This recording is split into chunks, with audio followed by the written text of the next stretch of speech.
we get everybody's favorite defensive coordinator now, and Danny Collins for just ahead of his second season here calling the defense. Danny, I appreciate you being willing to come on here to talk to the Gopher football faithful, but how are you with fall camp on the horizon?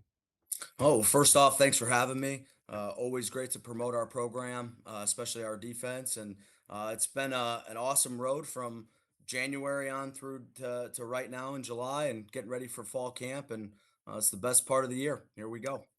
So I want to begin with asking you about last year, where you take over as defensive coordinator with Corey Heatherman leaving, and you get to go through the first year or just month 1 through 12 as being the defensive play caller, having it be your defense. So now, with the benefit of hindsight, how would you characterize what you learned most?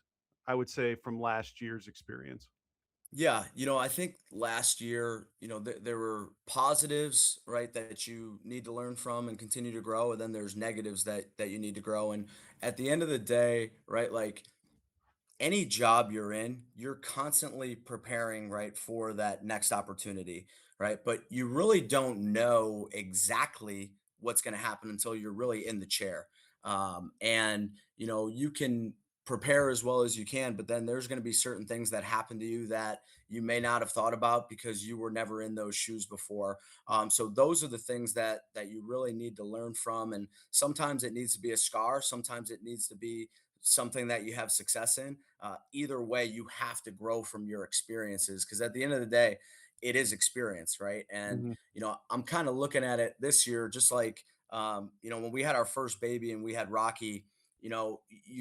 You're kind of growing up and you understand how you're being raised, right? But you're seeing it through that lens, right? And you're seeing how your friends are being raised. And then when you start getting older, you're looking and you start, kind of creating a family, right? You're seeing other people in your circle. You're seeing your sister and how she's raising her kids and how the coaches are raising their kids. And you have an idea, right? And then comes your time to actually do it, right? And, when we had Rocky, Maria and I, had Rocky, some of the things you're doing, you're always questioning because you've never been in that situation before, right? So, Right. am I changing them the right way? Am I putting them in the crib the right way? Am I feeding them the right way? So you have all these questions and you're learning on the fly, right? Some things you're doing wrong that you're going to correct, some things you're doing right that you're going to keep doing right, right? Mhm. And then we have Patrick.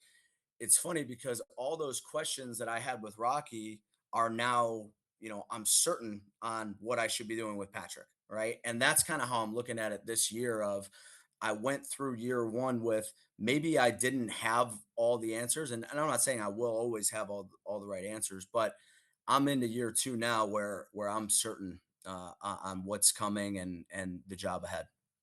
Well, that kind of leads me into asking you just, I guess, philosophically or schematically. I don't pretend to be, certainly at the football level that you are, but that's where I'm curious. What have you learned or what do you want to change or optimize from last year to this year, where essentially every year your defense is going to look different, or at least I believe it should, because your personnel changes every year and what the strengths and the weaknesses of that defense last year compared to what you believe your 2026 is going to look like.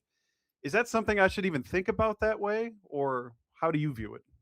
You constantly have to adapt when you're a coordinator, and the scheme is the scheme. The system really is the system, right? So, from Western Michigan to here, we've essentially ran the same system, but that system has been adapted over time. It's based off of number one, the personnel that you have. You hit that on the head, right? Mhm. But then number two, also what you're going against, right? And offenses as they evolve, right? We have to evolve, right?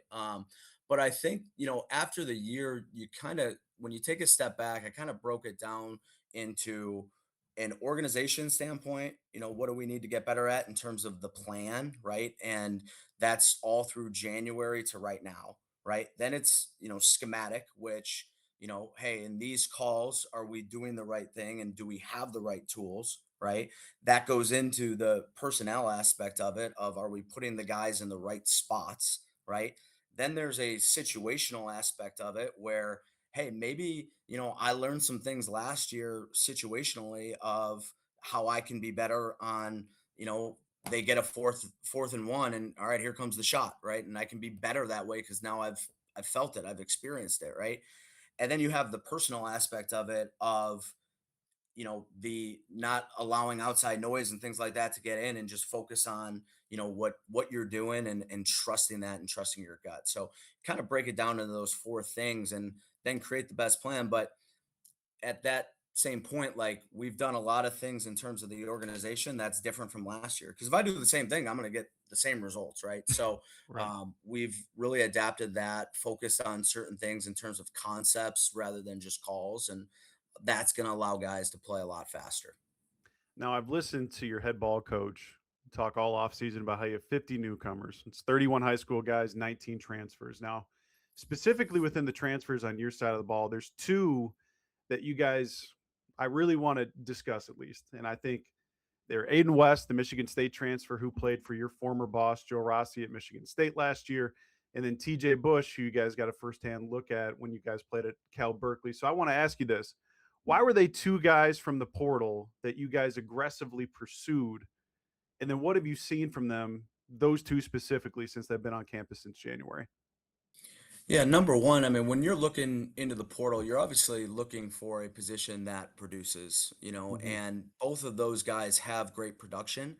And then you look at the tools that they have, and then do they fit schematically with what you do, right? And, Aiden, we'll start with him.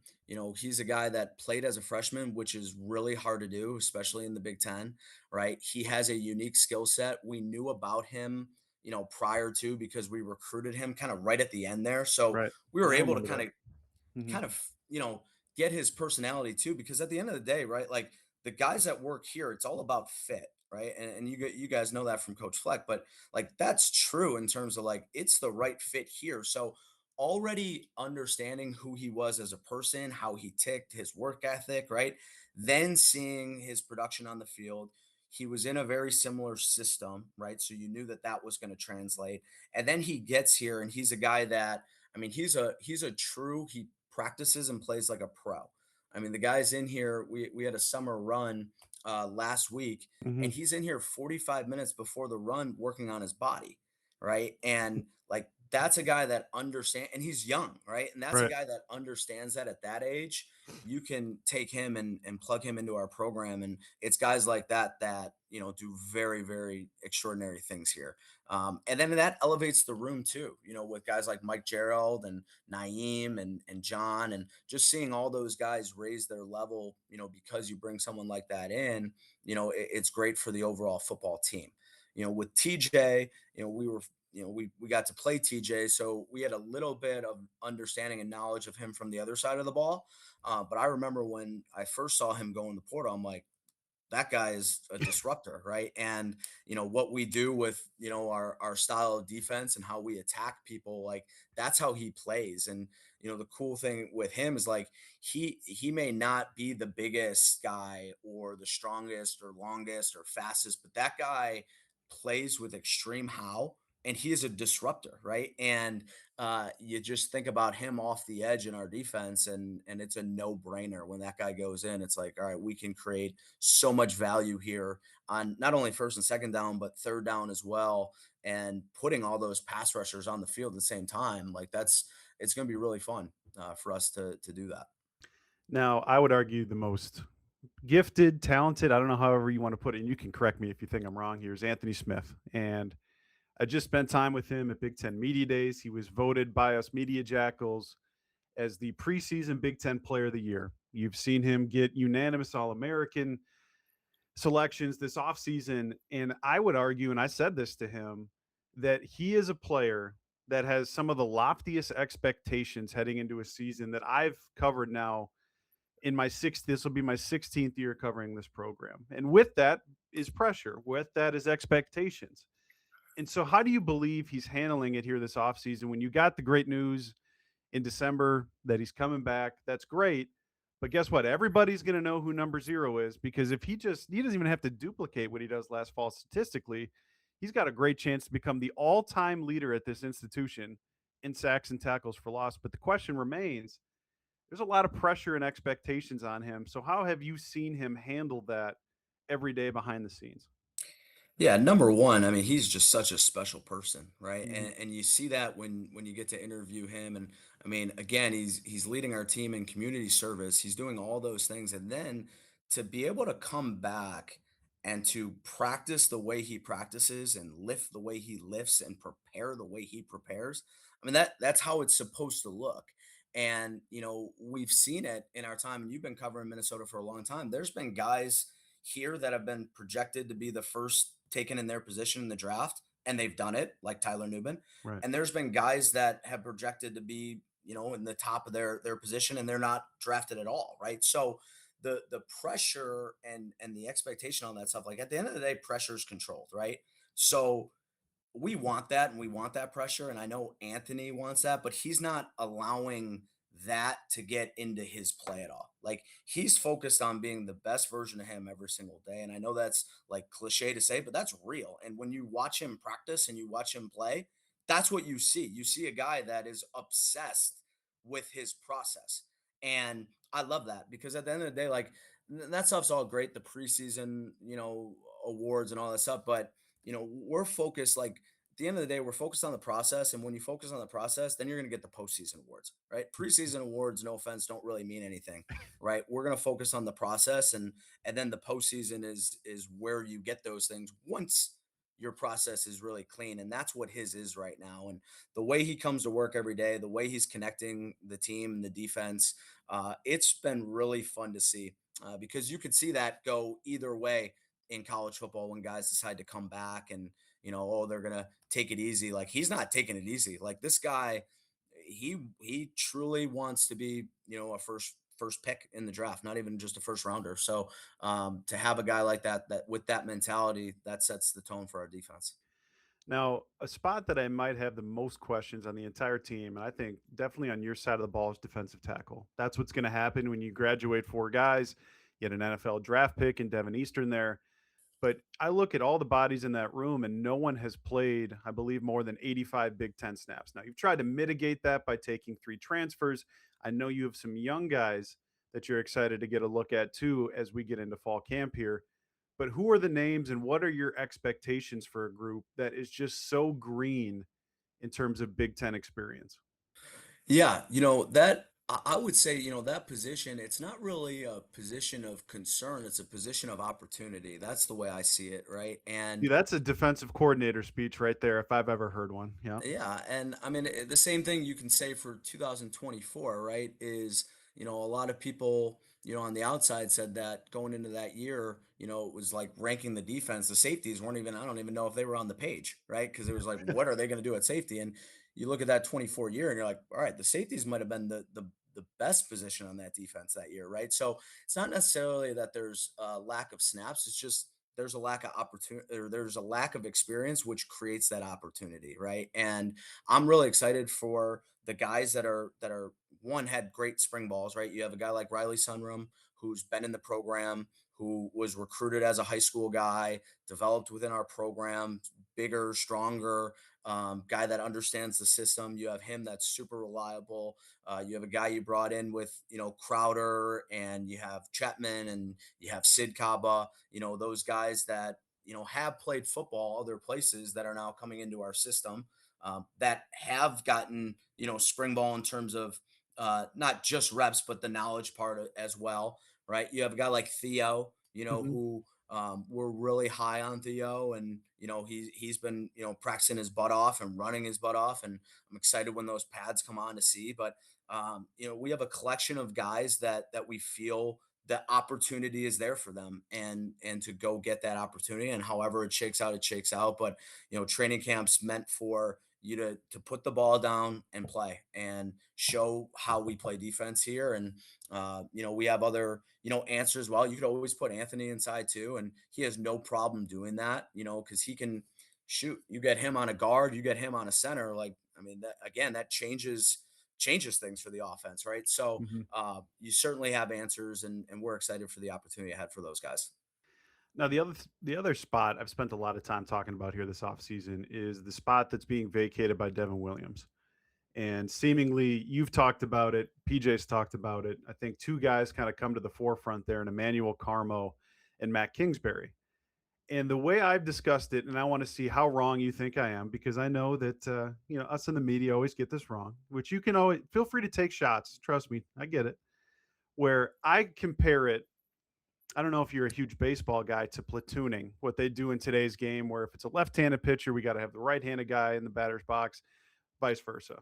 Well, in my mind, what Matt Kingsbury's strengths are and what Emmanuel Carmo's strengths are, they kind of go hand in hand with how you would want to platoon them in an aspect. Now, I think ultimately you would probably want one guy out there, but correct me if I'm wrong. But is that kind of how you see it? Is trying to make sure who's ever alongside Mr. Green Dot Maverick Baranowski out there, you're trying to play to their strengths, or how do you characterize that race for the other linebacker spot? Yeah, when you start forming what you're going to do defensively, it always starts with personnel, right? With who you have, right? And then from there, then you adapt the calls, right? And certain guys have certain strengths, certain guys have certain weaknesses, right? But our job as coaches is to highlight those strengths and to put those guys in the correct positions, right? And both those guys can play well linebacker. There's no doubt about it. Both of them are different, like you said, in terms of how they play, right? So it's just a matter of finding those situational, opportunities for them. And again, there's no job one yet, right? So that's the thing. Like going into training camp, that's going to be really fun is watching those guys go and compete with each other, to go play. But at the end of the day, like they're both, in my mind's, like they're both going to play a lot here with what we do defensively, especially, once you get into our bear packages and things like that. I mean, either guy can go off the edge, either guy can be in the box. Third down, we get super exotic and we're walking around and blitzing from all different type of angles and areas. And they both have really improved their coverage over the spring as well. You saw that in the spring game. So I'm really excited for both those guys to just have a heck of a training camp and just go compete and be the best versions of them. Now, there's one guy in your secondary I'm confident is going to play 500 snaps, and his name is Aydan Gooseby. But my question to you, as his position coach, is Danny, I don't know where you're going to put him because you started him for 2 games at the end of the season at corner. He has played a lot of strong safety. You've got a wide open position there at nickel. And I feel confident, like I said, that he is one of your better defensive backs. Now, I've spent time talking about it with your head coach in terms of he's the jack of all trades. But is Aiden Gooseby's position on a Saturday more about the other guys around him, or is it about where he fits best, or is it all kind of just go hand in hand? I'd say it all kind of goes hand in hand. I mean, at the end of the day, we got to get our best players on the field, right? And Aiden Gooseby is one of our best players, right? So he is going to be on the football field. Where I may not, be able to tell you that right now because he is just so valuable with what he can do. I mean, he can play strong, which he's played mostly his career, Mhm. but he can play that cover nickel position, and he's getting bigger and stronger now to where I do like him in the run fit at that nickel as well. And then the guy can obviously play corner, which he did the last 2 years. So his flexibility allows us to be creative on defense, and it allows other people to have opportunities to make plays as well and to keep guys fresh. Because at the end of the day, right, like if we're as fresh as we can be, we're a better defense, right? So Mhm. we want to do that. That is, an objective for us. But getting Aiden Gooseby on the field is a priority for us because he's one of our best players, and I love him too because he's another guy that he's gone through the program for all these years. He's seen everything. And now it's kind of his opportunity and his time to lead. And it's been really fun to watch him take that role. And it's been also fun because he's a guy that's all about his teammates. And that's the cool thing. In a world that we live in today, some guys might say, oh, I need to play this position or I need to play that position or I'm transferring. Like he said, wherever you put me, like I want to do what's best for the football team. So Mhm. I really appreciate that from him because he's a team guy and everything that we're about in our program. So I got two final ones to close here today, and it's another talker that's been talked about. We've talked about it, whether it's in the spring or whenever that may be. Is you've got an open safety spot now where Coy Parrish is no longer here. Someone that you recruited, spent a lot of time with. I know that he's still in your good graces, and I know that's to be a fact. But when you look at the guys competing for that, whether it's a strong or free safety role, depending upon what you do at Kerry Brown, I mean, we've heard about Zach Harden, Garrison Monroe, Makai Smith, Zahir Rainier, Aiden Gooseby potentially there. But when you look at trying to get that other safety spot filled, how do you plan on doing that? Yeah, there's really, I mean, at the end of the day, there's really two positions, right? Because, we play with three safeties, right? So, there's a strong, a nickel, and a free. And really, what we're doing in training camp is figuring out what the best combination is, right? Mhm. And obviously Kerry Brown has played so much football for us and he's super valuable, but again, that guy, he has played strong, free, nickel, right? And it's fun because wherever you plug him, then the other guys, fit accordingly. And how we're training those safeties now is, everybody gets cross trained, which is a little bit different than what we used to do, right? So that's why now you're able to see, if a guy goes down, then you're able to put your best guy out there, right? And he knows what, calls to make and all that stuff. So we have a collection of guys that we feel very, very strongly about. If we play tomorrow, I have no problem with playing those seven safeties in a game. Like I really don't. Like those guys are all reliable. They know the exact calls and they all bring something a little bit different. Goosby's a guy that can cover and he can play a post and he has quick acceleration. Carey can kind of do everything. Zach Harden and Mackay and Garrison are kind of the bigger bodies that have maybe less experience in this league, but again, great opportunity, right? Then you have a guy like Zaire who again is a guy that has gone through the program and truly the process of Right. being on a scout team and now being on special teams. And then it's like there's a role for him, in this thing as well with his skill set of, underneath coverage and short area bursts and, things like that. So we have a collection of guys that we feel very, very strongly about. And it's, my job in training camp to just get those guys in different spots and see who, shines best where at the end of the day. So the last one for you would be this. You've been around this defensive unit now for 8 months. Again, we've talked a lot about personnel and how it changes year over year. But what have you seen heading into fall camp now that has you optimistic that your defense will consistently be there for 13 games?